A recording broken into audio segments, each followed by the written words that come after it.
E aí, meus amores, como é que vocês estão? Estamos aqui juntos mais uma vez, hoje na aula de gramática, tá? E hoje a aula vai falar sobre as aulas 27 e 28, né? O conteúdo das aulas 27 e 28, que nos traz a interpretação de texto no Enem e nos vestibulares. Os distratores, ou seja, aqueles fenômenos que acontecem, que são considerados erros, quando o aluno vai responder uma questão e acaba errando essa questão por esses distratores, ou seja, tem a ver com distração, né? Com aquilo que te distrai, que tira ali o teu foco, tá? Então vamos lá? Essa listinha de distratores, ela está na página 35 da apostila, certo? E aí hoje eu vou falar de 3 e comentar aqui nas questões. Na nossa próxima aula eu continuo falando então dos outros distratores, ok? Pega a apostila, tá? Para você ler e acompanhar e já ir marcando e respondendo também. Muito bem, vamos lá. O que acontece? Nós temos então nessa resolução de questões, de testes aí no mundo afora, muitos erros de raciocínio, né, e de interpretação que acabam levando então que o aluno aceite aquela afirmação, aquela premissa que foi colocada numa alternativa errada, por diversos motivos, né, que é o que nós vamos ver agora. O que acontece? Para a gente entender isso, vocês precisam conhecer o conceito de falácia, que é um conceito que vem da lógica e da retórica, tá? É o nome que a lógica aristotélica usa para designar certo tipo de raciocínio que é falso, mas tem a aparência de verdadeiro.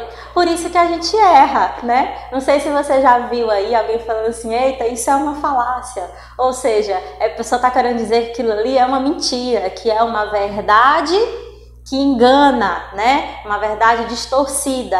Então, é exatamente isso que acontece nas questões. São falácias para confundir a nossa cabeça, né? 5 alternativas, 4 falácias e uma correta. Então, a gente tem aí esse fenômeno da lógica e da retórica na produção, elaboração de questões do Enem e dos vestibulares. Muito bem, existem alguns procedimentos habituais de leitura que prejudicam a compreensão do texto e que frequentemente induzem a erros. Aqui eu vou listar os 3 primeiros, que vocês têm aí na página 35.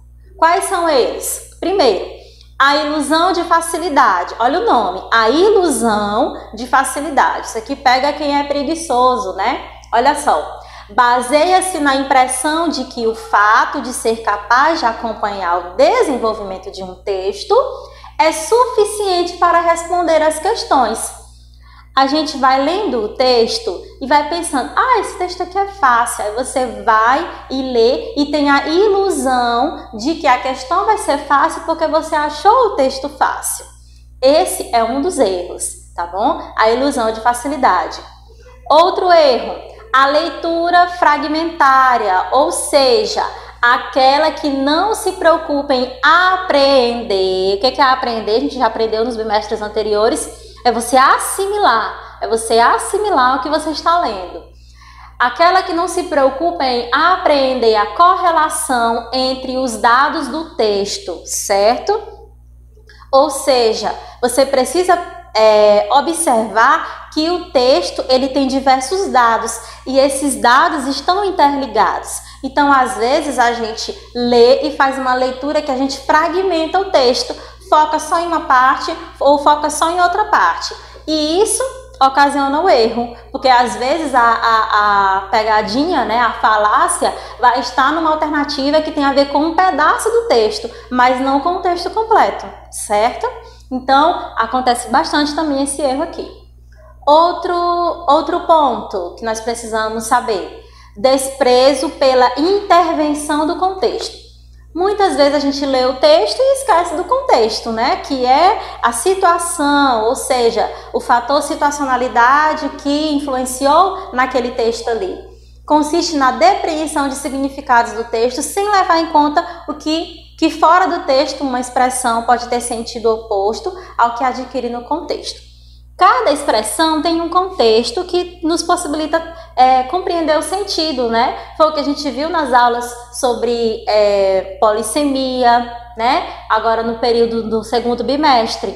Então, existe aí essa possibilidade de diversos significados. E como é que a gente vai saber? Analisando o contexto, tá? Maravilha. Então, vamos agora para as questões. Essa aqui é a questão 1 aí do teu material. Do Enem, tá? Vamos lá. Se a exploração descontrolada e predatória verificada atualmente continuar por mais alguns anos, pode-se antecipar a extinção do mogno. Essa madeira, o mogno, né, já desapareceu de extensas áreas do Pará, de Mato Grosso, de Rondônia, e há indícios de que a diversidade e o número de indivíduos existentes podem não ser suficientes para garantir a sobrevivência da espécie a longo prazo. A diversidade é um elemento fundamental na sobrevivência de qualquer ser vivo. Sem ela que? A diversidade, né? Sem ela, perde-se a capacidade de adaptação ao ambiente, que muda tanto por interferência humana como por causas naturais. Muito bem. Deu para pegar o fio da meada aí? Eu fui lendo devagarzinho para você entender que aqui está falando do mogno, né, da natureza, da extinção dessa madeira. E aqui fala então da capacidade de adaptação ao ambiente, que muda tanto por interferência humana como por causas naturais. Muda pelos dois. Vamos para as alternativas, para observar aí as falácias, né? Olha só. Com relação ao problema descrito no texto, é correto afirmar que, observem que a questão já está pedindo para a gente marcar, aqui está correta, tem 4 erradas, portanto, né? Então vamos lá. Nesse caso, olha só, a letra A baixa adaptação do mogno ao ambiente amazônico é causa da extinção dessa madeira. É essa a causa, gente? A baixa adaptação do mogno ao ambiente? Não tá sumindo, a madeira não está sumindo aqui por causa das mudanças lá na Amazônia. Ela está sumindo por causa do homem mesmo, né, que está retirando, tá? Letra B. Então, nesse caso, voltando aqui à letra A, como é que a gente percebe isso? Se você tivesse feito uma leitura rápida, sem olhar para cada detalhe do texto, você poderia marcar a letra A. Ou seja, se encaixaria aqui, ó, na leitura fragmentária, ou também no desprezo pela intervenção do contexto. Porque como é que uma pessoa vai marcar aqui, dizendo que o mogno está acabando por causa do ambiente amazônico? Sendo que a gente tem que considerar que essa extinção da madeira é por causa do homem. É uma pessoa muito desligada do mundo, né? Para marcar a letra A. Porque a gente sabe que o homem tem influência direta nesse processo aí de extinção. Tá? Então aqui vamos para a letra B, olha só. A extração predatória do mogno pode reduzir o número de indivíduos dessa espécie e prejudicar sua diversidade genética. Então, essa daqui está correta, porque o texto vem falando dessa extração predatória, né?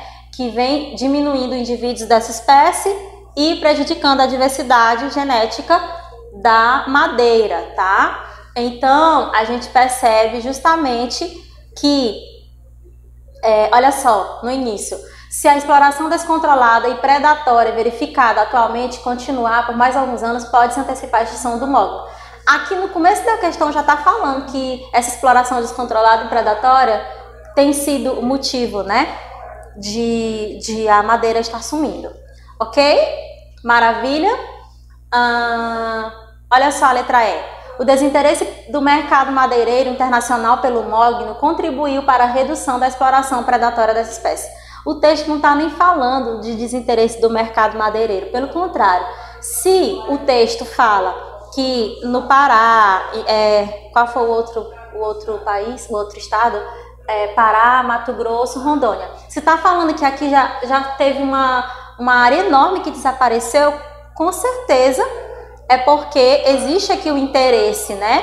E aqui tá falando do desinteresse. Então, essa aí também tá errada, tá? Então, a gente percebe aí, ó, a questão do contexto, a ilusão de facilidade também. Quando você lê e pensa assim, é uma questão que fala sobre desmatamento, isso aqui eu já sei. Aí você vai e marca qualquer questão sem analisar direito, vai errar, tá? Então, é importante essa análise minuciosa. Mais uma, pra gente encerrar. De acordo com a legislação brasileira, tá aí na apostila também, viu? De acordo com a legislação brasileira, são tipos de água engarrafada que podem ser vendidos no comércio para o consumo humano. Temos aqui tipos de água que podem ser vendidas para nós, né, seres humanos. Água engarrafada. Número 1, água mineral. Que água é essa? Água que, proveniente de fontes naturais ou captada artificialmente, possui composição química ou propriedades físicas ou fisicoquímicas específicas, com características que lhe conferem ação medicamentosa. Então aqui a gente tem o conceito dessa água mineral, né? Dizendo que ela é captada e proveniente de fontes naturais. E aqui no início já está falando que são águas que estão prontas, né, para o consumo. Letra B, aliás, assertiva 2. Água potável de mesa. Água que, proveniente de fontes naturais ou captada artificialmente, possui características que a tornam adequada, se fala adequada é porque é potável, né? Ao consumo humano, tá? Maravilha. Agora 3. Água purificada adicionada de sais. Água produzida artificialmente por meio da adição à água potável de sais de uso permitido, podendo ser gaseificada. Então aqui a gente percebe que nessa descrição está falando que essa aqui também é uma água potável, né? Que é colocada ali o gás, que é aquela água com gás que a gente compra, ela também é uma água potável. Beleza. São 3 frases aqui afirmativas. Agora vamos para a questão. Com base nessas informações, o que a gente pode concluir? Olha só, a letra A. Os 3 tipos de água descritos na legislação são potáveis, porque a gente percebe que cada uma está explicando aqui como que funciona o processo, né, de organização dessa água e tudo mais, para que ela seja vendida e, logicamente, ela precisa ser potável. Então, a gente tem trechos do texto que mostram isso aí, né? Proveniente de fontes naturais ou captada artificialmente, mas que passa por um processo químico, né? Então, a gente tem aqui de novo água potável de mesa, água purificada. Então, assim, todas elas são potáveis. Dá pra gente perceber por meio do texto, né? E aí, aqui na letra B, olha só. Toda água engarrafada vendida no comércio é água mineral. Gente, tem como marcar essa questão? Não, né? Porque aqui tá falando os tipos, inclusive na assertiva 1 a gente tem aqui o nome água mineral. Se todas fossem classificadas como água mineral, a gente teria aqui, ó, água mineral potável de mesa, água mineral purificada adicionada. Entenderam? Então não dá para marcar essa questão. E como é que a gente consegue perceber isso?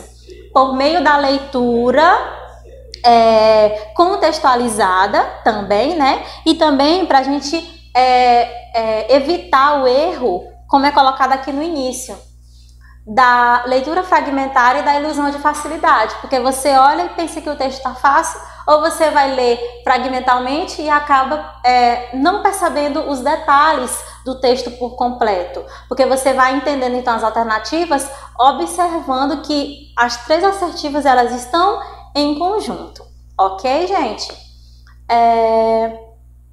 Muito bem, então hoje eu trouxe esses exemplos, tá? E aí, como são muitos distratores, no nosso próximo encontro a gente vai continuar falando sobre esses exemplos e eu vou mostrar esses exemplos como eu coloquei aqui dentro das alternativas, tá bom? Mas para isso você precisa fazer a sua parte, né?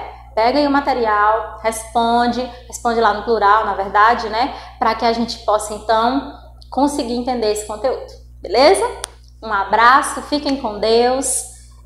E até o nosso próximo encontro. Tchau, tchau!